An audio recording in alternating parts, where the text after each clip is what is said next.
Nous sommes de retour au relais culturel Musique Expérience à Ducé-les-Chéris et nous sommes en compagnie de Juliette et Charlie. Comment est-ce qu'est né le projet Concerto de poche?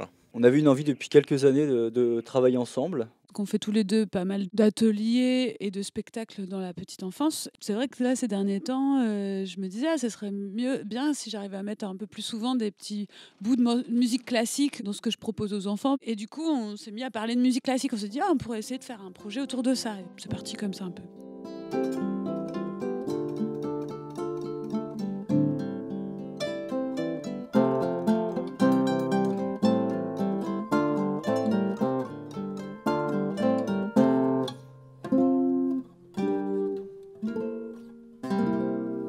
On a fait d'abord une petite sélection à la maison avant de venir de musique classique qui nous intéressait et de musique du monde parce que l'idée c'était de mêler en fait de la musique classique mais avec des instruments qui n'ont rien à voir avec des orchestres traditionnels. On s'est dit aussi qu'on voulait faire quelque chose de comédie aussi, que ce soit pas un concert en fait mais vraiment la rencontre entre deux personnes qui se fait sur un plateau totalement muet aussi avec des expressions de visage, de corps. Vous notez quelle différence justement entre préparer un spectacle pour des adultes et un spectacle pour des enfants? On peut dire plus de choses en fait dans les spectacles enfants et moi c'est ce qui me plaît dans les jeux et dans la poésie en tout cas on peut aller vers plus de choses. Tout ce qui est corporel, l'aspect visuel, qu'il y a un certain rythme, parce que l'intention est peut-être moins, un peu, voilà, selon les âges, un rythme et des rebondissements sans arrêt. Voilà.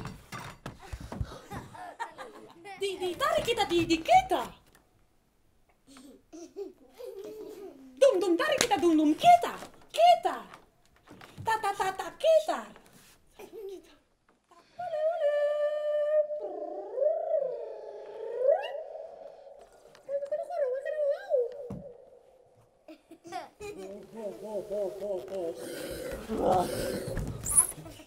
Jouer un ukulélé, une guitare classique, une kora, un tuba, un violon, il y a énormément d'instruments et là j'en ai même pas dit la moitié. On a essayé de jouer l'air de la Reine de la Nuit, là, de la flûte enchantée, avec la kora et avec, en mélangeant avec la guitare. Ouais. On a fait, ouais, c'est pas mal. Enfin, du coup, ça lui donne une couleur complètement autre que l'air de la Reine de la Nuit. Mais On a tout pris puis on va écrémer au fur et à mesure oui, voilà. le nombre d'instruments de musique en Ouais. tout cas, ce qui va marcher, ce qui va pas marcher.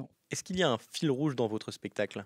Tout ce qu'on sait pour l'instant, c'est qu'il y a un personnage homme et femme, et en tout cas, il y a une espèce de lien entre eux, on ne sait pas encore lequel. Donc, il y a des moments où on est dans la rivalité, d'autres un peu dans la séduction, des moments où voilà, ils vont jouer ensemble, rire ensemble. On est parti par exemple sur Carmen de Bizet pour commencer. Une rencontre entre les deux personnages sur cette ligne-là. Et après, on est parti à jouer avec la guitare sur un quatre mains sur la guitare. Tarikita di kita.